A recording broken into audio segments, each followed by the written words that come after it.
हरे Krishna Krishna conscious books YouTube channel में आपका स्वागत है।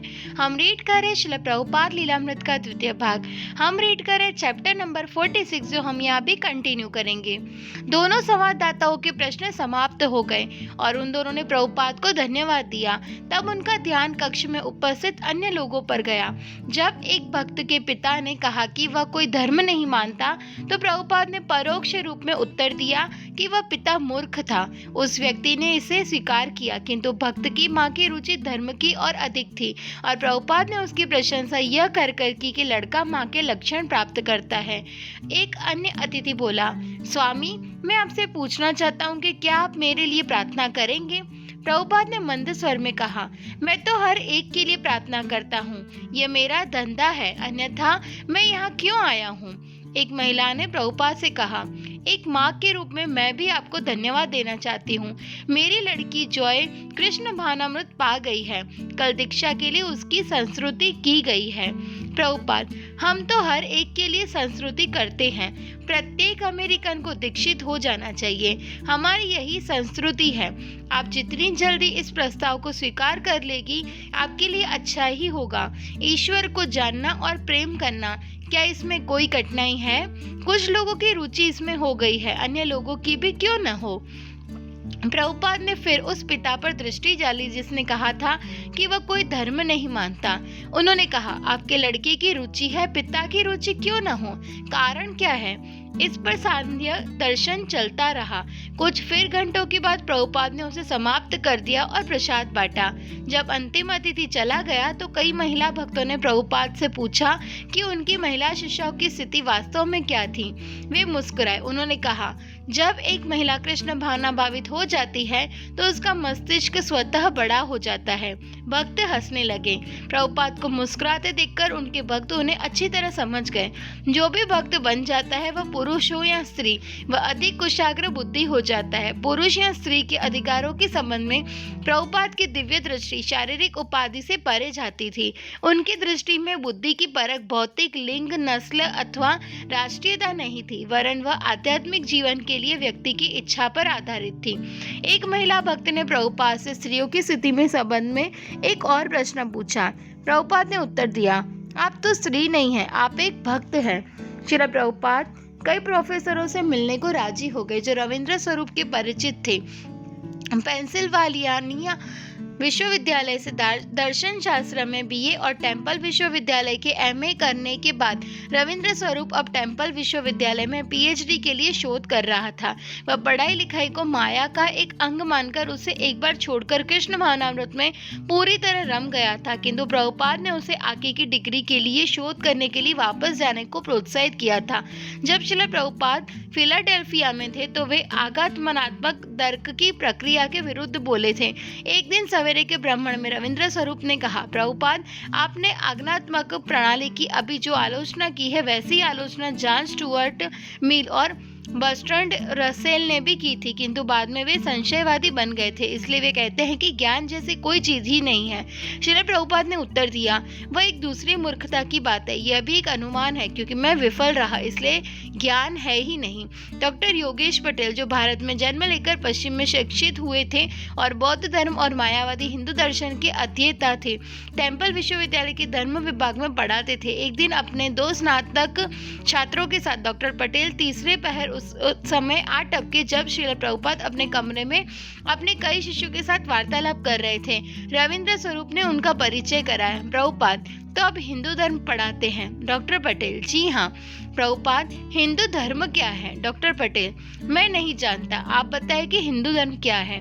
प्रभुपाद, आप नहीं जानते? आप हिंदू धर्म पढ़ाते हैं और आप नहीं जानते कि ये क्या है? ये हमारे डॉक्टर स्वरूप दामोदर है, वे भी पीएचडी है। आइए इस विषय में उनका मत जाने। स्वरूप दामोदर की ओर मुड़ते हुए, अब इसके बारे में क्या सोचते हैं? वे पढ़ाते हैं लेकिन वे जानते नहीं। स्वरूप दामोदर, धोखेबाज। श्रील प्रभुपाद, जी, इसी को धोखेबाज कहते हैं।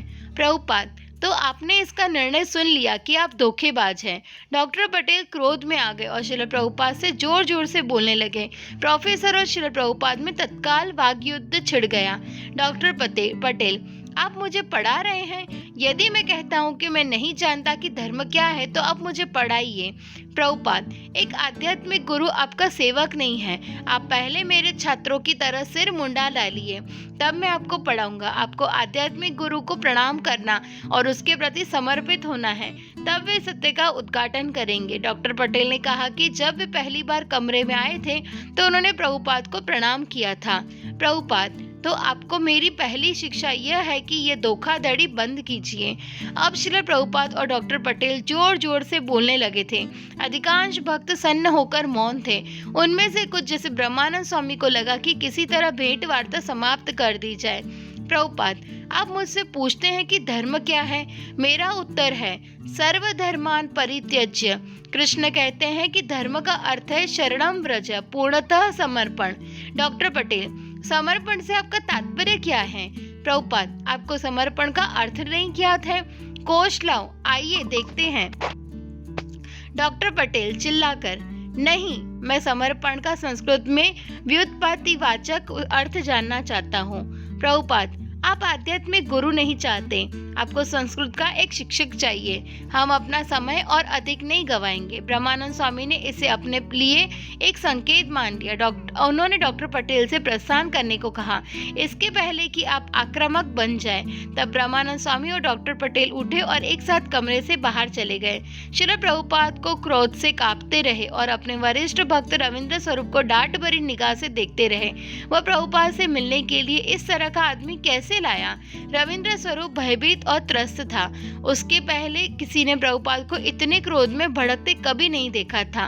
रात भर जागकर रविंद्र स्वरूप अगले दिन सवेरे प्रभुपाद के सामने एक तैयार की हुई क्षमा याचना के साथ गया। उसने कहा, श्रील प्रभुपाद, मुझे सचमुच खेद है कि कल रात में उस प्रोफेसर को आपसे मिलने ले आया। मैं नहीं चाहता था कि वह इतना धूर्त है। श्रील प्रभुपाद ने आश्चर्य से दृष्टि ऊपर की। उन्होंने कहा, सब ठीक है। और तब वे संतोष की मुद्रा में बोले, कम से कम उसे डांट तो मिल गई। हिंदू धर्म के एक अन्य अध्यापक डॉक्टर थॉमस हॉपकिंस प्रभुपाद से मिलने आए, किंतु बिल्कुल भिन्न मनोभाव के साथ। आरंभ में ही उनके बीच निकट सौहार्द स्थापित हो गया। डॉक्टर हॉपकिंस ने श्रीमद् भागवत और गीता के आपसी संबंध के विषय में पूछा और प्रभुपाद ने उत्तर दिया कि भागवतम गीता के एक स्नातक अध्ययन की तरह है। वह वहां से आरंभ होता है जहां गीता समाप्त होती है। डॉक्टर हॉपकिंस, यदि कोई आपके साहित्य का छोटा सा संकलन करना चाहे, उदाहरण के लिए 1-2 श्लोकों में, तो आप उसके संकलन में क्या रखना चाहेंगे? प्रभुपाद ने उत्तर दिया, वह 2 श्लोकों में व्यक्त है, धर्मस्य ही अपवर्गस्य, और उन्होंने उनका अनुवाद पढ़वाया। सभी धर्मों का अंतिम लक्ष्य मोक्ष है। उनका प्रयोग सांसारिक लाभ के लिए कभी नहीं करना चाहिए। और भी जो चरम सेवा में लीन है, उसे सांसारिक लाभ का प्रयोग इंद्रियों की तृप्ति के लिए नहीं करना चाहिए। प्रभुपाद ने तात्पर्य पढ़वाया और इसके आगे विस्तार किया। उन्होंने बताया कि किस तरह लोग केवल भौतिक लाभ के लिए पीछे पड़ रहते हैं और जीवन के असली लक्ष्य की उपेक्षा करते हैं। डॉक्टर हॉपकिंस, तो क्या आप समझते हैं कि यह आपका सबसे अधिक महत्वपूर्ण संदेश है जो आप देना चाहते हैं? प्रभुपाद, यही सबसे महत्वपूर्ण संदेश है, क्योंकि आप यह भौतिक शरीर नहीं है। मान लीजिए आपके पास यह कमीज है, तो यदि आप अपने शरीर की परवाह किए बिना इस कमीज को सुरक्षित रखने का प्रयास करते रहे, तो क्या यह अच्छी बुद्धिमानी की बात होगी? इसी तरह हम आत्मा है। शरीर तो वस्त्र के समान है। सारे भौतिक जगत में प्रत्येक व्यक्ति केवल शरीर की रक्षा में लगा है। कोई नहीं जानता कि आत्मा क्या है, उसकी आवश्यकता क्या है। डॉक्टर हॉपकिंस वैष्णव धर्म की ऐसी उदार व्याख्या सुनकर प्रसन्न लगते थे। जब डॉक्टर हॉपकिंस ने शिव के संबंध में पूछा तो प्रभुपाद ने बताया कि यद्यपि शिव जी को भगवान विष्णु के समान नहीं समझना चाहिए, किंतु वे सबसे अच्छे वैष्णव, विष्णु के प्रमुख भक्त हैं और उनकी उपासना इसी रूप में होनी चाहिए। और भगवान राम, श्रील प्रभुपाद ने बताया कि राम भगवान कृष्ण के एक अवतार थे। प्रोफेसर हॉपकिंस को यह सुनकर प्रसन्नता हुई। प्रभुपाद ने यह भी बताया कि मध्व, रामानुज और विष्णु स्वामी ये सभी महान आचार्य थे। डॉक्टर हॉपकिंस ने तब महाराष्ट्र के संत तुकाराम के विषय में पूछा। प्रभुपाद, हाँ, तुकाराम विष्णु को परमात्मा मानते थे। वे चैतन्य महाप्रभु की पद्धति संकीर्तन को स्वीकार करते थे और वे चैतन्य महाप्रभु को अपना गुरु समझते थे। इसलिए तुकाराम और चैतन्य में कोई अंतर नहीं है। डॉक्टर हॉपकिंस, तो भगवान विट्ठल और कृष्ण एक ही है। प्रभुपाद, भगवान विट्ठल विष्णु हैं। डॉक्टर हॉपकिंस, और तमिलनाडु के अलवर आदिवासी अब उनकी शिक्षा भी स्वीकार करते हैं। तो असली प्रश्न वैष्णव और अन्यों के बीच का है। प्रभुपाद, हाँ, प्रश्न यही है, वैष्णव और अवैष्णव। वास्तविक अंतर वैशेषिक और निवैशेषिक का है। डॉक्टर हॉपकिंस, आप शिव के उपासकों को निवैशेषिक मानते हैं। प्रभुपाद, हाँ, निवैशेषिक। शंकराचार्य ने कहा है कि परम सत्य अंततः निवैशेषिक है और उपासकों के लाभ के लिए साकार की कल्पना की जा सकती है। जब डॉक्टर हॉपकिंस ने उल्लेख किया कि शिव के कुछ उपासक वैशेषिकतावादी लगते हैं, तो प्रभुपाद ने शंकर के अनुसार शैवों की असली मानसिकता का आख्यान किया। प्रभुपाद ने कहा, इस समय मैं भक्त हूँ, किंतु जो ही मैं पूर्णता प्राप्त कर लेता हूँ, मैं परमात्मा के साथ एक हो जाता हूँ। यही उनका सिद्धांत है। प्रारंभिक अवस्था में जब मैं पूर्ण नहीं हूँ, तब मैं किसी काल्पनिक ईश्वर की उपासना करता हूँ, किंतु जब मैं पूर्ण बन जाता हूँ, तब उपासना की आवश्यकता नहीं रह जाती, मैं एक हो जाता हूँ। एक अद्वैता होने के नाते डॉक्टर हॉपकिंस को भगवान चैतन्य महाप्रभु के प्रामाणिक दर्शन के विषय में सुनकर प्रसन्नता हुई। जब प्रभुपाद ने स्मार्त ब्राह्मणों को भी निवैशेषिकवादी बताया, तो डॉक्टर हॉपकिंस को आश्चर्य हुआ। प्रभुपाद ने कहा, उनकी पहचान करना बहुत कठिन है। अधिकांश तथाकथित वैष्णव निवैशेषिकवादी है। डॉक्टर हॉपकिंस, तो कोई वास्तविक भक्त है या नहीं? इनकी परख इस बात से नहीं होती कि वह इस समय भक्त है, वरन इस बात से होती है कि शाश्वत भक्ति को ही वह अपना लक्ष्य मानते हैं। प्रभुपाद, हाँ, वह नित्य युक्त है, जिसका तात्पर्य है शाश्वत रूप में। डॉक्टर हॉपकिंस ने इस कसौटी पर रखते हुए श्री अरविंद के बारे में पूछा, जो निवैशेषिकवाद से ऊपर लगते हैं। प्रभुपाद सहमत हुए। प्रभुपाद ने व्याख्या की, वे कहते हैं कि मायावादी दर्शन के परे भी कुछ है, वह भक्ति है, किंतु अरविंद समझ नहीं सकते, क्योंकि उन्होंने सिद्ध पुरुषों से शिक्षा नहीं ली थी। वे स्वयं सिद्धि प्राप्त करना चाहते हैं। डॉक्टर हॉपकिंस, जो उनकी समस्या यह है कि वे अपने ही प्रयास में यह करना चाहते हैं। प्रभुपाद, हाँ, वे गुरु परंपरा से होकर नहीं चलते, इसलिए इसमें बहुत समय लगता है। डॉक्टर हॉपकिंस जानना चाहते थे कि उन्होंने प्रभुपाद का जो समय लिया उसके लिए, उनके ज्ञान के लिए उन्हें धन्यवाद दिया। प्रभुपाद ने पूछा, आप भी हमारे साथ क्यों नहीं आ जाते? पूरे मानव समाज को हमारे साथ हो जाना चाहिए। डॉक्टर हॉपकिंस ने उत्तर दिया कि वे लंबे समय से भक्तों के मित्र रहे हैं और उन्हें ऐसा प्रतीत होता है कि अंत में वे सन्यासी हो जाएंगे। प्रभुपाद ने कहा कि सन्यास का मतलब केवल वेशभूषा बदलना नहीं, वरन हर वस्तु को कृष्णार्पण करना है। जुलाई 15, 1975 श्रील प्रभुपाद फिलाडेल्फिया से वायुयान द्वारा सीधे सैन फ्रांसिस्को पहुंचे। वे और उपेंद्र प्रथम श्रेणी में गए, जबकि ब्रह्मानंद स्वामी, हरिकेश और प्रद्युम्न किफायती श्रेणी में गए। विशाखा देवी दासी भी श्री प्रभुपाद का फोटो खींचने के लिए साथ आई थी। जब वायुयान उतरने के लिए उचित ऊंचाई पर मंडराने लगा, तो औपचारिक वेशभूषा में एक व्यक्ति कैबिन में से निकला। उनकी नजर तुरंत श्री प्रभुपाद पर पड़ी, जो खिड़की के पास बैठे थे। वह उनके पास पहुंच गया। जब उसने प्रभुपाद की ओर झुककर पूछा कि वे कैसे हैं, तो प्रभुपाद समझ गए कि वह उनसे बात करना चाहता है, इसलिए उन्होंने उपेंद्र से उठकर अपनी सीट उसे देने को कहा। प्रभुपाद ने अनुमान लगाया, आप कप्तान हैं? उस व्यक्ति ने उत्तर दिया, नहीं, मैं फ्लाइट सुपरवाइजर हूँ और फ्लाइट पायलट और क्रू गर्मी दल के कार्य का निरीक्षण करने आया हूँ। क्या यह ठीक रहेगा यदि मैं आपसे एक दार्शनिक प्रश्न करूँ? प्रभुपाद ने प्रसन्नतापूर्वक सिर हिलाया। क्या प्रत्येक वस्तु ईश्वर द्वारा सृजित है? श्री प्रभुपाद ने कहा, हाँ, और वेदांत सूत्र उद्धृत किया, जन्मादस्य यतः। प्रभुपाद ने कहा, जिस भी वस्तु का अस्तित्व है उसके मूल उद्गम ईश्वर है। फ्लाइट सुपरवाइजर ने पूछा, तो पाप क्या है? क्या पापी भी ईश्वर की सृष्टि है? प्रभुपाद ने समझाया, ईश्वर के लिए न पाप है न पुण्य, हर वस्तु पुण्य है। ईश्वर का सामने का भाग पुण्य है और उसका पृष्ठ भाग पाप है। इस उदाहरण को ले तो शरीर में छाती और पीठ बराबर है। ऐसा नहीं है कि जब पीठ में कुछ दर्द होता है तो वह हम उनकी परवाह नहीं करते और परवाह केवल तब करते हैं जब छाती में दर्द होता है। नहीं, यद्यपि यह पृष्ठ भाग है, किंतु वह उतना ही महत्वपूर्ण है जितना सामने का भाग। तो क्या उसी प्रकार पाप और पुण्य दोनों समान महत्व के हैं? नहीं, ईश्वर के लिए कोई चीज बुरी या पापमय नहीं है। ठीक उसी तरह जैसे सूर्य के लिए कहीं अंधेरा नहीं है, किंतु हमारे लिए प्रकाश भी है और अंधकार भी। यदि आप अपनी पीठ सूर्य की ओर रखें तो आपको अंधकार मिलेगा, और यदि आप सूर्य के सामने रहे तो अंधकार नहीं रहेगा। हम अपनी स्थिति में परिवर्तन करके अंधकार पैदा कर लेते हैं। यदि ईश्वर के सामने न रहकर हम ईश्वर की ओर अपनी पीठ कर लेते हैं तो अंधकार हो जाता है, अन्यथा अंधकार का कोई प्रश्न ही नहीं है। सूर्य में जैसा कि वह है, अंधकार को कोई स्थान नहीं है, इसलिए ईश्वर सर्वरूपेण पुण्य है। लेकिन जब हम ईश्वर को भूल जाते हैं तब पाप छा जाता है, और जब हम सदैव ईश्वर चेतना युक्त रहते हैं तो सर्वत्र पुण्य का राज रहता है। क्या ये ठीक है? ऐसा लगता था कि उस व्यक्ति की समझ में बात आ गई थी और उसने उत्तर स्वीकार कर लिया। वह एक दूसरा प्रश्न पूछने को ही कोई था तो कि अच्छे कपड़े पहने और कुछ नशे में धुत एक यात्री उनके पास पहुंचा और प्रभुपाद से बोलने लगा। श्रील प्रभुपाद ने उस आदमी की ओर देखा और पूछा, क्या आप मृत्यु से डरते हैं? वह मदहोश व्यक्ति कुछ हल्काया और शांत हुआ और वहां से चला गया। फ्लाइट सुपरवाइजर ने श्रील प्रभुपाद से अपनी भेंट को एक विरल सुअवसर समझते हुए पुनः पूछा, क्या आप बता सकते हैं कि कोई शांति कैसे प्राप्त कर सकता है? श्रील प्रभुपाद गीता से उद्धरण देने लगे। भोक्ताराम यज्ञ तपसाम, और विशाखा को संकेत करके उन्होंने गीता की एक प्रति मांगी। भक्तों ने आपस में परामर्श किया, किंतु भगवत गीता की प्रति किसी के पास नहीं थी। जब प्रभुपाद ने यह सुना तो उन्हें क्रोध आ गया। यद्यपि अतिथि की उपस्थिति में उन्होंने अपने इस भाव को दबाया।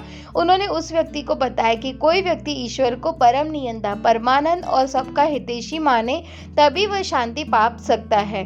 प्रभुपाद ने कहा, मूर्खतावश हम दावा करते हैं कि भूमि हमारी जायदाद है, इसलिए हमें शांति नहीं मिलती, किंतु वास्तव में ईश्वर सबके स्वामी हैं। श्रील प्रभुपाद और फ्लाइट सुपरवाइजर दोनों को वार्तालाप में बड़ा आनंद आया, और जब फ्लाइट सुपरवाइजर प्रभुपाद से क्षमा याचना करते हुए जाने लगा तो उसने प्रभुपाद से प्रेम से हाथ मिलाया।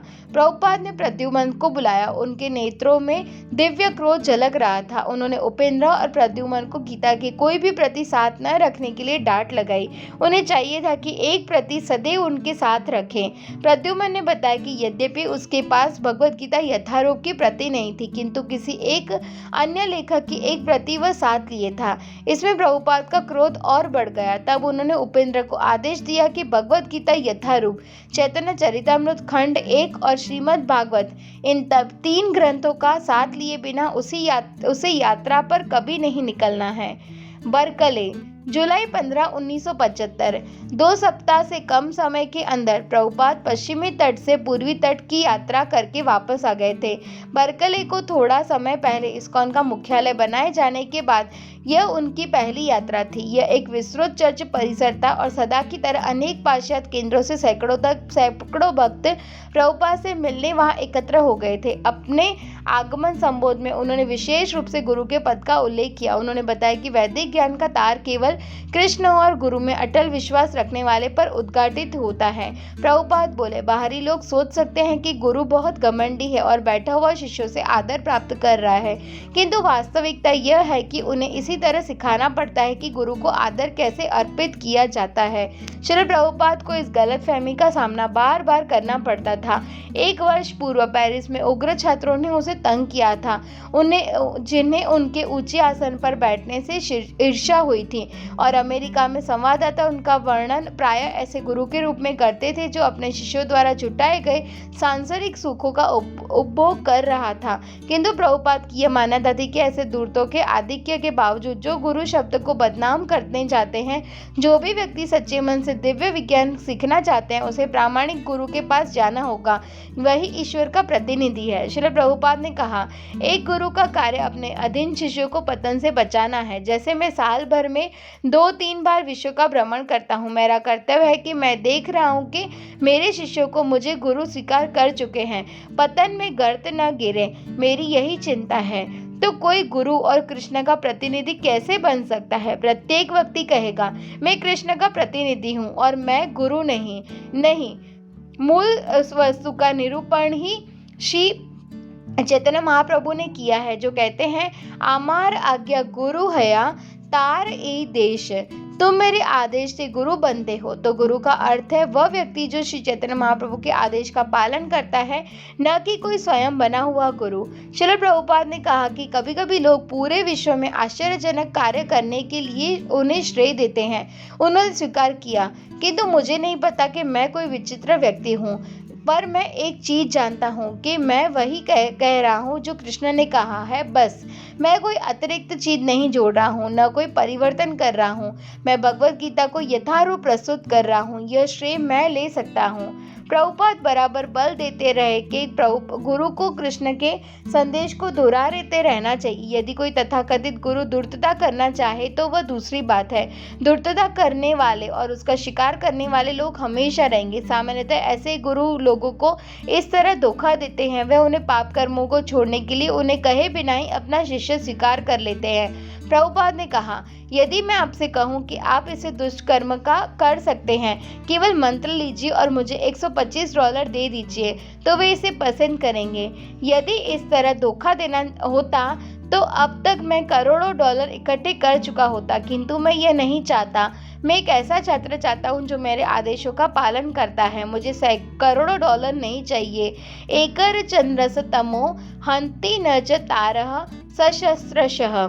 यदि आकाश में एक चंद्रमा है तो प्रकाश के लिए वह पर्याप्त है। लाखों तारों की जरूरत नहीं है। मेरा मानना है कि कम से कम एक शिष्य शुद्ध भक्त बन जाए। निसंदेह मेरे पास अनेक निष्ठावान और शुद्ध भक्त है।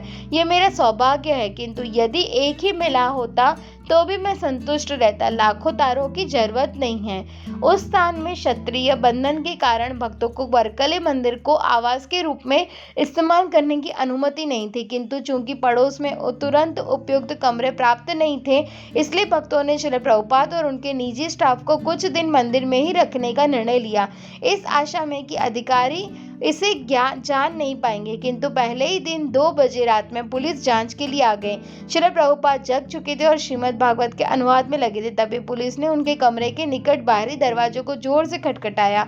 यंग माइक, जिसे कुछ दिनों में दीक्षा देनी थी, संतरी के रूप में नियुक्त था। उसने दरवाजा खोला और उसके चेहरे पर 3 टार्चों का प्रकाश पड़ा। अधिकारी अंदर घुस गए और उन्होंने अपना परिचय पत्र दिखाया। एक ने रुखी आवाज में कहा, तुम्हें यहाँ सोने की अनुमति नहीं है। माइक, मैं सो नहीं रहा था। इधर आओ, हमने तुम्हें एक अपने स्लीपिंग बैग में देखा है। माइक ने प्रतिवाद किया, नहीं, मैं वहां लेटा हुआ अपने गुरु महाराज के संरक्षण का कर्तव्य निभा रहा था। श्रील प्रभुपाद को उनके कमरे के ठीक बाहर का ये शोरगुल आसानी से सुनाई देता रहा था। एक अन्य भक्त जो इस इमारत में प्रभुपाद के साथ रात बिता रहे थे, अपने कमरों से बाहर निकल आए और अपने गुरु महाराज के आगमन के विशेष अवसर को लेकर अधिकारियों की दलील देने का प्रयास करने लगे।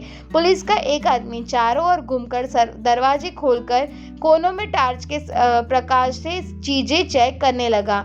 उस समय करीब सभी आधा दर्जन भक्त पुलिस अधिकारियों के साथ प्रभुपाद के कमरे के बाहर हाल में खड़े थे।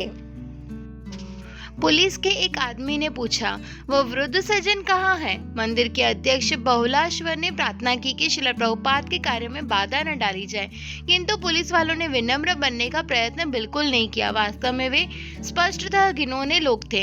एक पुलिस वाले ने प्रभुपाद के कमरे की खिड़की को जोर से खटखटाया। बहुलाश्वर ने प्रार्थना की, उनकी शांति भंग न करे, वे बहुत वृद्ध है, वे सो नहीं रहे हैं। यह वह समय है कि जब वे लिखते हैं और हम सभी उनके व्यक्तिगत सहचर हैं। हम उनकी सहायता के लिए यहाँ रह रहे हैं। हम नियमों का उल्लंघन नहीं कर रहे हैं। एकाएक पुलिस के एक आदमी ने प्रभुपाद के कमरे का दरवाजा खोल दिया और उनके चेहरे पर टार्च का प्रकाश फेंक दिया। तीनों पुलिस वाले अंदर झांकने लगे, जबकि प्रभुपाद चिंतित फिर भी तटस्थ बैठे उनकी ओर देखते रहे। पुलिस वालों ने प्रभुपाद के साधारण और मंद प्रकाश वाले कमरे के कोनों में अपने टॉर्च का प्रकाश फेंका। कोई कुछ बोला नहीं और 10 सेकंड के बाद उन्होंने दरवाजा बंद कर दिया। पुलिस वालों और भक्तों के बीच बहस चलती रही। भक्त दावा करते रहे कि वे इमारतों को आवास के रूप में इस्तेमाल नहीं कर रहे थे और पुलिस वाले उन पर नियम उल्लंघन का आरोप लगाते हुए नोट लिखते रहे, इस चेतावनी के साथ कि वे फिर वापस आएंगे। पुलिस वाले चले गए। इस घटना से प्रभुपाद के कार्य में आधे घंटे की बाधा हुई थी, किंतु जब इमारत में शांति लौट आई तब प्रभुपाद ने श्रीमद् भागवतम के श्लोक का अनुवादन करना फिर आरंभ कर दिया और उसका तात्पर्य वे स्वतः चलित डिक्टेटिंग मशीन को बोलकर लिखाने लगे। प्रभुपाद ने एक संवाददाता सम्मेलन करना स्वीकार कर लिया। वे संवाददाताओं को नियमित रूप से संबोधित करना पसंद करते थे, क्योंकि यद्यपि संवाददाताओं की रिपोर्टें प्रायः नकारात्मक होती थी या विवाद को ही जन्म देती थी, फिर भी आमतौर पर वे सत्य का जितना अंश छापते थे वह क्षतिकारक अंश से ज्यादा जोरदार हो जाता था। कृष्ण का पवित्र नाम सदैव छप जाता था और आमतौर से प्रभुपाद के प्रवचन का या भगवत गीता का भी उल्लंघन हो जाता था।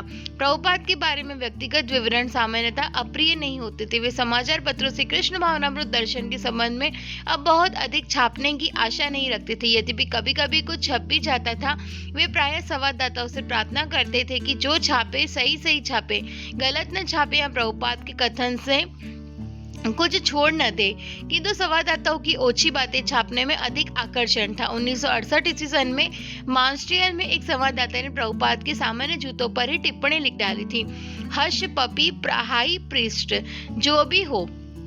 प्रभुपाद संवाददाता के साक्षात्कारों और संवाददाता सम्मेलनों को अपने प्रचार का एक साधन मानते थे। संवाददाता सम्मेलन मंदिर में हुआ और उसमें लगभग 1 दर्जन संवाददाता और फोटोग्राफर उपस्थित थे। ब्रह्मानंद स्वामी ने संवाददाताओं से उनके प्रश्नों को एक कागज पर लिखवा लिया, जिसमें कोई एक भक्त उन्हें प्रभुपाद के लिए पढ़ सके। प्रभुपाद ने फोटोग्राफर से कहा कि प्रश्नोत्तर की मध्य में फोटो न खींचे, क्योंकि इससे लोगों का ध्यान हट जाएगा। भक्त: चलो प्रभुपाद, क्या आप इस देश में हरे कृष्ण आंदोलन के विरोध पर कुछ टिप्पणी करेंगे? प्रभुपाद: उन्हें विरोध क्यों करना चाहिए? विरोध का कारण क्या है? यदि वे ईसाई या यहूदी धर्मावलंबी है तो हम उनसे ईश्वर की पवित्र नाम का कीर्तन करने को कह रहे हैं, तो इसमें आपत्ति क्यों होनी चाहिए? क्या आप इस आपत्ति का कोई कारण है? आपत्ति क्या है? भक्त: कुछ आपत्तियां ये है कि हरे कृष्ण आंदोलन के अनुयायी सड़कों में या हवाई अड्डों में पहुंचकर लोगों को परेशान करते हैं। प्रभुपाद: हवाई अड्डा स्वयं एक परेशानी है। वहाँ इतना अधिक शोरगुल होता है, इतनी दुर्घटनाएं होती है, तो इस जरा सी परेशानी को वे सहन क्यों नहीं कर सकते? इसका तात्पर्य असहनशीलता है। उनके लिए हमारा कीर्तन परेशानी से भरा है, क्योंकि हम कीर्तन करते हैं अतः वे परेशान होते हैं। हवाई अड्डे में हम कीर्तन नहीं करते, हम लोगों से इतना कहते हैं, यह एक बहुत अच्छी पुस्तक है, इससे आपको लाभ होगा, यदि आप पसंद करें तो इसे ले लीजिए। तो इसमें क्या गलती है? बताओ क्या गलती है? यदि मैं तुम्हें कोई चीज अच्छी चीज दूं तो क्या यह गलती है? आप कोई पुस्तक पढ़े, हमारे पास 50 पुस्तक हैं और आप इसमें से भी दोष निकालें। यदि हम कोई खराब साहित्य वितरित करें जो समाज कल्याण के विरुद्ध हो, तब आप आपत्ति कर सकते हैं, लेकिन आप देखें तो आप हमारी सारी पुस्तकें यहाँ लाए और देखें, आप कोई पृष्ठ खोले, इस पर आपको कुछ अच्छा ही मिलेगा। आप ऐसे साहित्य को वितरित करने से रोक क्यों नहीं रहे हैं? तो आप जनता के हित का हो, उसमें दोष क्या है? भक्त: एक चीज जो लोग कहते हैं कि यह है कि भक्त लोगों से अनुदान मांगते हैं। हम केवल पुस्तकें नहीं वितरित करते, वरन धन मांगते हैं, यही परेशानी है। प्रभुपाद: किंतु लोग देते हैं। यदि वे परेशानी अनुभव करते हैं तो देते क्यों हैं? जिसे परेशानी होगी वह देगा नहीं, किंतु यदि वह समझता है कि पुस्तक अच्छी है तो वह कहेगा ठीक है, लाओ इसे खरीद ले। इसे आप परेशानी क्यों समझते हैं? यदि यह परेशानी है तो लोग खरीद क्यों रहे हैं? वे अपना धन देते हैं, गाढ़े पसीने से कमाया धन। क्या आप समझते हैं कि वे परेशानी अनुभव करते हैं और साथ ही धन भी देते हैं?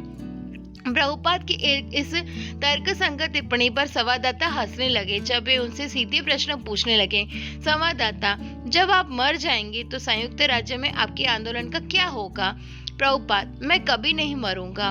भक्तगण: जय हरि बोल। प्रभुपाद: मैं अपने पुस्तकों में जीवित रहूंगा और आप उसका लाभ उठाएंगे। संवाददाता: हरे कृष्ण आंदोलन सामाजिक विरोध में क्यों नहीं लगता?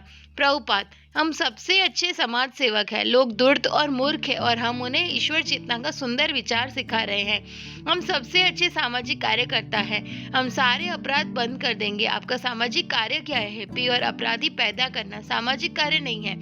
सामाजिक कार्य का तात्पर्य है कि लोग शांत, बुद्धिमान, विवेकपूर्ण और ईश्वर चेतन प्रथम कोटि के मानव हो। यह है सामाजिक कार्य। यदि आप चौथे दर्जे, 5वें दर्जे, 10वें दर्जे के मनुष्य पैदा करते हैं तो वह कैसा सामाजिक कार्य होगा? हम ये नहीं पैदा कर रहे हैं। देखिए, ये है प्रथम दर्जे के मानव, इसमें कोई बुरी आदत नहीं है। अवैध यौन संबंध, मादक द्रव्य सेवन, मांस भक्षण, द्रुत कीड़ा, कुछ भी नहीं। वे सब युवा व्यक्ति हैं। वे इसमें से किसी व्यसन से आदि नहीं है। सामाजिक सेवा यह है। जब एक संवाददाता ने हरे कृष्ण आंदोलन के राजनीतिक प्रभाव के बारे में पूछा तो प्रभुपाद ने कहा, यदि यह भगवत चेतना फैलेगी तो प्रत्येक मनुष्य भली भांति योग्य बन जाएगा। उन्हें कैलिफोर्निया विश्वविद्यालय बर्कले के परिसर में सवेरे के भ्रमण में हुए एक विचार विनिमय का स्मरण हो आया। छात्र मनोविज्ञान का अध्ययन कर रहे हैं, किंतु परिणाम यह है कि वे निराशा में मीनार से नीचे गिर रहे हैं और वे शीशा लगाकर लोग उन्हें सुरक्षित रख रहे हैं। बहुलाश्व ने आगे समझाया कि प्रभुपाद का आशय क्या है। बर्कले परिसर में 1960 ईस्वी सन के दशक में छात्र घंटे की मीनार से कूदकर आत्महत्या कर लेते थे। तब उन्हें कूदने से रोकने के लिए वहां शीशा लगा दिया गया। अतः प्रभुपाद समझा रहे थे कि यही उनकी शिक्षा है कि शिक्षा प्राप्त करने के बाद वे आत्महत्या कर लेते हैं। ब्रह्मानंद श्री प्रभुपाद, एक संवाददाता जानना चाहते हैं कि ये रथ यात्रा उत्सव क्या है, ये हमारे पश्चिमी संसार में क्यों निकाली जा रही है।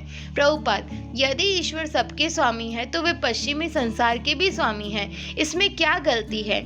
यदि हम कहें कि ईश्वर पश्चिमी जगत के स्वामी है तो इसमें गलती क्या है। इसलिए यदि पश्चिमी जगत ईश्वर को भूल गया है और ईश्वर उसे स्मरण कराने आते हैं तो इसमें गलती क्या है। संवाददाता, किंतु इन विशाल रथों का और अन्य चीजों का जो आप इस्तेमाल करते हैं, उद्देश्य क्या है। प्रभुपाद, विशाल रथ का तात्पर्य है कि ईश्वर महान है, उन्हें विशाल रथ की जरूरत है। भक्त हंसते हैं, वे छोटे रथ में सवारी क्यों करें। प्रभुपाद बोलते रहे जब तक कि सभी प्रश्न समाप्त नहीं हो गए। जब संवाददाता जो कुछ भी लिखे यह उन पर था, किंतु प्रभुपाद ने इस अवसर का पूरा उपयोग भगवान कृष्ण की महिमा का गान करने और अपने आंदोलन के बारे में समझाने के लिए किया। उनका उद्देश्य बस यही होता था, चाहे वे संवाददाता सम्मेलन में बोल रहे हो, लोक उत्सव में जनसभा को संबोधित कर रहे हो, व्यक्तिगत वार्तालाप में लगे हो अथवा अनुवाद में व्यस्त हो। बर्कले परिसर में एक दिन प्रातः भ्रमण में प्रभुपाद ने कहा कि परमाणु युद्ध अनिवार्य है। भक्तों ने परमाणु अस्त्रों के प्रसार का प्रश्न उठाया था। रूस के पास इतने अस्त्र है, चीन के पास इतने अस्त्र है, संयुक्त राज्य के पास इतने हैं। प्रभुपाद, अब हर एक के पास अस्त्र है, भारत के पास भी। भक्त, इनका इस्तेमाल करने से सभी डरते हैं। प्रभुपाद, इस्तेमाल तो होना ही है, ये प्रकृति का विधान है। हंसते हैं, जिसमें सभी मर जाए, ये प्रकृति का विधान है। तमाल कृष्ण गोस्वामी, जब किसी को कोई शक्ति मिलती है तो वो उसका प्रयोग करना चाहता है। जैसे उस दैत्य की कहानी, शिवजी ने उसे शक्ति दी कि वह जिसका सिर स्पर्श करेगा वह कटकर गिर जाएगा। प्रभुपाद, हाँ, जैसे आपके देश में इतनी अधिक कारें हैं कि मेरे समान गरीब के पास भी सदा कार रहती है। किसी को एक कदम पैदल नहीं चलना है, क्योंकि कारें बहुत सी है, इसलिए उनका इस्तेमाल स्वाभाविक है। उसी तरह अब बहुत से अस्त्र है तो उसका इस्तेमाल होगा ही, वही स्वाभाविक परिणति है, उनका इस्तेमाल जरूर होगा। बहुलाश्व, वे युद्ध इसलिए करते हैं कि अस्त्रों का इस्तेमाल हो। प्रभुपाद, हाँ, बिल्कुल ठीक। भक्त, कठिनाई केवल यह है कि यदि एक व्यक्ति आणविक अस्त्र का उपयोग करता है तो उससे समूची मानव जाति नष्ट हो जाएगी, इसलिए उसके इस्तेमाल से अंततः सभी डरते हैं। प्रभुपाद, जो भी हो, उनका इस्तेमाल तो होना ही है, इसमें कोई संदेह नहीं है, इसलिए हम कह सकते हैं कि युद्ध होगा। यह कोई ज्योतिष नहीं है, यह स्वाभाविक निष्कर्ष है। भक्त, इससे सर्वनाश हो जाएगा। पर प्रभुपाद, सर्वनाश हो अथवा आंशिक हो, यह तो देखना है, किंतु अस्त्रों का उपयोग अवश्य संभावी है।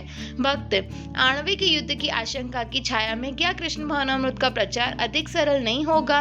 प्रभुपाद, नहीं, आशंका तो पहले से मौजूद है, इसलिए लोग इतने मूर्ख है कि उससे भयभीत नहीं है। आशंका तो पहले से है कि सबको मृत्यु निगल जाएगी, यही समस्या है, किंतु चिंता किसे है। वे इतनी अपेक्षा कर रहे हैं, वे बचाव का कोई उपाय नहीं कर सकते। यदुबर, तो युद्ध ही उसमें कुछ समझदारी लाएगा। प्रभुपाद, नहीं, युद्ध तो पहले ही चल रहा है, लेकिन वे इतने मूर्ख है कि वे मानेंगे नहीं, वे धूर्त है, इसलिए उन्हें मूढ़ कहते हैं। तमाल कृष्ण, इन मूर्खों को उपदेश देना बहुत कठिन है। प्रभुपाद, नहीं, हरे कृष्ण कीर्तन करो, वह पर्याप्त होगा। श्री प्रभुपाद अणु युद्ध के विषय में इतने निष्कर्षात्मक रूप में विरले भी कभी बोले थे। इसी वर्ष पहले मायापुर में एक दिन सवेरे के भ्रमण में उन्होंने कहा था कि तृतीय विश्व युद्ध होकर रहेगा।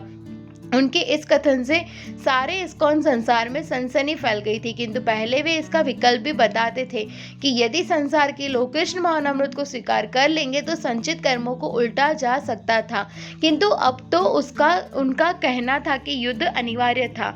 बर्कले में श्री प्रभुपाद के रहते उनसे भेंट करने के लिए आने वालों में थे HHH फाउंडेशन के संस्थापक योगी भजन, डिवाइन लाइफ सोसाइटी के अध्यक्ष स्वामी चिदानंद और वर्ल्ड फेलोशिप ऑफ रिलीजन के अध्यक्ष जैन नेता स्वामी सुशील मुनि। स्वामी सुशील सफेद पगड़ी पहने थे और अहिंसावादी जैनों की परंपरा के अनुसार जो हवा में उड़ने वाले कीटाणुओं की हत्या से भी बचते हैं, मुख पर सफेद कपड़े की पट्टी पहने थे।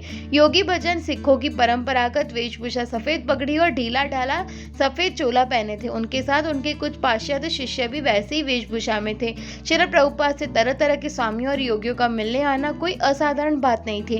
किसी विशेष विचारधारा से सहमत न होते हुए भी प्रभुपाद हार्दिक रूप से सभी अतिथियों का अपने साधारण से घर में हमेशा स्वागत करते थे। हवाई में योगी भजन श्रील प्रभुपाद को यूनिटी ऑफ मैन कॉन्फ्रेंस मानव एकता सम्मेलन में भाग लेने के लिए आमंत्रित करने के लिए भी उनके पास गए थे। उसमें अन्य अनेक साधु पहले ही आमंत्रित किए जा चुके थे। श्रील प्रभुपाद ने कड़े शब्दों में कहा था कि केवल किसी बैठक में बुलाकर लोगों को इकट्ठा कर देना ही एकता नहीं है। असली एकता तभी प्राप्त की जा सकती है जब बैठक में सम्मिलित होने वाले शास्त्रों में उद्घाटित ईश्वर का प्रामाणिक विज्ञान स्वीकार करने को सहमत हो।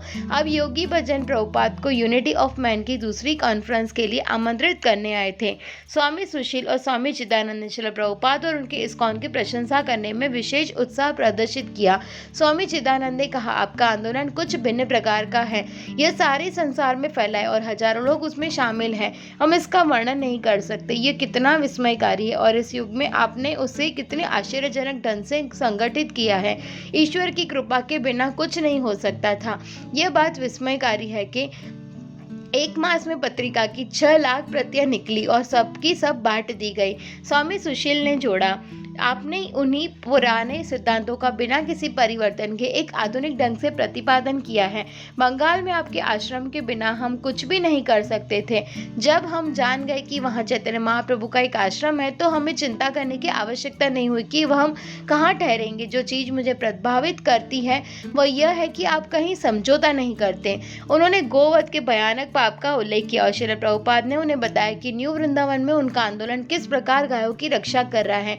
जब स्वामी सुशील ने पूछा कि उन्होंने युवाओं को ईश्वर में किस तरह अनुरक्त किया तो प्रभुपाद ने उदाहरण दिया कि दिल्ली में सबसे लोकप्रिय मिठाई की दुकान वहाँ है जहाँ हर चीज शुद्ध घी में बनाई जाती है। प्रभुपाद ने कहा, यदि चीज अच्छी है तो ग्राहकों की कमी नहीं रहेगी। उन्होंने आगे बताया कि उनकी शिक्षाएं केवल भगवद गीता पर आधारित थी, कृष्ण को आत्मसमर्पण। जब स्वामी सुशील ने पूछा कि प्रभुपाद अपने अनुयायियों को कृष्ण की शरण में किस तरह ले गए तो प्रभुपाद ने उत्तर दिया, यह ईश्वर ने किया। ईश्वर कहते हैं, माम एकम शरणम व्रज, इसलिए यह हमारा कर्तव्य है कि हम उनकी शरण में जाएं। भगवान चैतन्य कहते हैं, यारे देख तारे कह कृष्ण उपदेश, अर्थात आप जिससे मिले उनको कृष्ण की गीता में कही गई शिक्षाओं का उपदेश दे।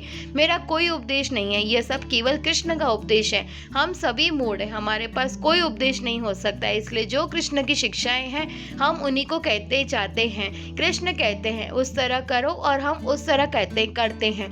यदि यही हमारा रहस्य है, मैं इसी तरह करता हूँ और सभी लोगों को वही सिखाता हूँ। मैं निर्मित धर्म के बिल्कुल विरुद्ध हूँ, एवं परंपरा प्राप्तम, जैसे कृष्ण कहते हैं। स्वामी सुशील के इस प्रश्न के उत्तर में कि जन जन को एक दूसरे के पास कैसे लाया जा सकता है, प्रभुपाद ने श्रीमद् भागवत से एक श्लोक सुनाया जिसमें संसार की विभिन्न जातियों का उल्लेख है और कहा गया है कि उन्हें कृष्ण के शुद्ध भक्त की शरण में ले जाकर शुद्ध किया जा सकता है। प्रभुपाद के अतिथियों के कॉन्फ्रेंस में आने के लिए उन्हें पुनः आमंत्रित किया और स्वामी सुशील ने अपनी ओर से जोड़ा, आज आपसे मिलकर हमें बड़ी प्रसन्नता हुई। हम किसी समय आपको अपने योग धर्म की बैठक में बुलाना चाहेंगे। प्रभुपाद ने कहा, हम आएंगे। आपके फेलोशिप का क्या हुआ? स्वामी सच्चिदानंद बोले, इसे वर्ल्ड फेलोशिप ऑफ रिलीजियन कहते हैं। Unity of man conference Yogi ji का संगठन है। योगी भजन के भजन ने पूर्व आमंत्रण का उल्लेख करते हुए कहा, हमने उसमें आपको आमंत्रित किया था स्वामी चिदानंद, किंतु अब दूसरी कॉन्फ्रेंस करने जा रहे हैं। योगी भजन, हाँ, दूसरी कॉन्फ्रेंस मैक्सिको में है, हम उसमें भी आपको बुलाएंगे। श्रील प्रभुपाद मुस्कुराए और बोले, मैंने तो आपसे पहले ही कह दिया था कि एकता होने की नहीं। इस स्पष्ट टिप्पणी से सब हंसने लगे। प्रभुपाद ने विश्लेषण का स्मरण करते हुए स्वामी चिदानंद से कहा, आप कहते हैं कि जब तक प्रत्येक मनुष्य भगवत चेतना में नहीं हो जाता तब तक। योगी भजन बोले, जब ईश्वर की इच्छा होगी तब हर एक ईश चेतनामय हो जाएगा, इसमें बड़ी बात क्या है। श्रील प्रभुपाद ने कहा, भगवान स्वयं कहते हैं, दुखालयम अशाश्वतम, संसार दुख का घर है, इस संसार में कोई सदा नहीं रह सकता, यहाँ से सबको जाना है। मुख्य समस्या जन्म मरण वृद्धावस्था और रोग की है। हम इसका समाधान पाने की चिंता नहीं करते, किंतु यही मुख्य समस्याएं हैं। स्वामी चिदानंद ने पूछा, हम जन्म वृद्धावस्था रोग और मृत्यु के विषय में क्या कर सकते हैं। श्रील प्रभुपाद भगवत गीता का उपदेश सुनाते रहे। प्रभुपाद के अतिथि प्रत्यक्षतः उनसे कोई असहमति न जताते हुए सम्मानपूर्वक उनकी बातें सुनते रहे और उनसे प्रश्न करते रहे। उन्होंने प्रभुपाद को हिंदू धर्म के प्रसार की क्षमता रखने वाले एक महान आध्यात्मिक गुरु माने। योगी भजन बोले, वे महान है, मैं यही जानना चाहता हूँ कि वह यह कैसे कर सकते हैं। वार्तालाप का विषय बदला और प्रभुपाद ने कहा कि योगी भजन सिख संप्रदाय के हैं जो अपने वीर लड़ाकों के लिए विख्यात है। श्रील प्रभुपाद बोले, अंग्रेज लोगों को पराजय देने वाले सिख थे, मैंने इसे देखा है, यह केवल सिखों का कारण था। सिख क्षत्रिय है, उसमें कुछ ब्राह्मण है, ब्राह्मण क्षत्रिय। स्वामी सुशील, हाँ, मैंने अपने कुछ छात्रों से कहा कि तुम लोग प्रभुपाद जी के पास जाओ और वे तुम्हें ब्राह्मण क्षत्रिय बना देंगे। प्रभुपाद, हाँ, हम इसी तरह सहयोग करें, आप क्षत्रियों का काम करें और हम ब्राह्मणों का काम करें। ब्राह्मणों के लिए दिमाग की जरूरत है, क्षत्रियों के लिए बल की। अहिंसा की बात चली तो श्री प्रभुपाद ने तर्क किया कि यदि कोई भगवत चेतना युक्त नहीं बनता तो निसंदेह वह हिंसक बन जाएगा। योगी भजन, हाँ, और जब उसमें समझ आती है तब वे ईश्वर को स्मरण करते हैं। प्रभुपाद हंसते हुए, यहाँ पश्चिम में केवल हिंसा है, अन्य कोई वस्तु नहीं। प्रभुपाद के अतिथि उनके साथ हंसने लगे। बाद में उन्होंने कुछ फोटो खिंचाए और श्री प्रभुपाद ने उन दोनों को और अपने कुछ शिष्यों को आमंत्रित किया कि सब एक साथ बैठकर कृष्ण का प्रसाद ग्रहण करें। श्रील प्रभुपाद ने अगले दिन सैन फ्रांसिस्को में होने वाली रथ यात्रा में सम्मिलित होने के लिए अपने अतिथियों को आमंत्रित किया और वे सहमत हो गए। जुलाई 20, 1975 ये इस्कॉन की अब तक की गई न केवल सबसे बड़ी रथ यात्रा थी, वरन भक्तों का आज तक का सबसे विशाल जमघट था। उस वर्ष इसके पहले मायापुर में हुए जमघट से भी बड़ा। उत्सव स्थल की तैयारियों में प्रसाद वितरण के बूथ, अर्च विग्रहों की साज सज्जा की प्रदर्शनी, स्मारिका और प्रभुपाद की पुस्तकों की प्रदर्शनी सम्मिलित थी। गोल्डन गेट पार्क से गुजरने वाले जुलूस में 800 से अधिक भक्तों के साथ हजारों अन्य लोग शामिल हुए। रथ के निर्माताओं ने सामान्य काठ के पहियों के स्थान पर स्टील के पहिए लगाने का निर्णय लिया था, इसलिए कठिनाई पैदा हुई। श्री प्रभुपाद ने आगाह किया था, यह तुम्हारा अमेरिकन रोग है कि परिवर्तन करते रहो, पुराने डिजाइन को मत बदलो। लेकिन वे बदल चुके थे। सुभद्रा के रथ में सवार होने के कारण प्रभुपाद को कोई व्यक्तिगत असुविधा नहीं हुई क्योंकि उसके पहिए काट के थे, किंतु अन्य दो रथ ठीक से नहीं चल रहे सके। वे इतने जोर से हिलते लगे कि जुलूस के बीच उनकी आरोप में सहायता के लिए धरने लगानी पड़ी। शीघ्र ही पहियों का आकार टेढ़ा मेढ़ा हो गया और वे इस तरह चरमराने और खड़खड़ाने लगे मानो गिरने वाले हो, किंतु किसी तरह बड़ी कठिनाई के साथ तीनों रथों ने अपना मार्ग तय किया। रथ यात्रा के कार्यकलापों के मध्य एक भक्त ने श्री प्रभुपाद से पूछा कि क्या वे जगन्नाथपुरी में कभी किसी रथ यात्रा में सम्मिलित हुए थे। प्रभुपाद ने उत्तर दिया, नहीं, मैं अपनी निजी रथ यात्रा निकालता था। हरे कृष्णा। तो यहाँ पे हमारा चैप्टर नंबर 46 समाप्त होता है। नेक्स्ट पार्ट में हम देखेंगे चैप्टर नंबर 47। वांछा कल्पतरुभ्यश्च कृपा सिंधुभ्य एव च पतितानां पावनेभ्यो वैष्णवेभ्यो नमो नमः। श्रील प्रभुपाद की जय।